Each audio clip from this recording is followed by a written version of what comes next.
Richard didn't want to die, but he couldn't stop himself.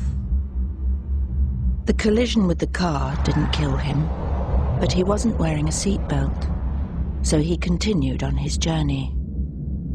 When he hit the inside of the car, that didn't kill him either.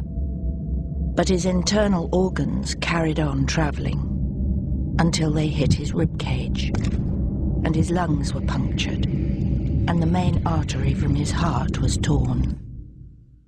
And that's what killed Richard.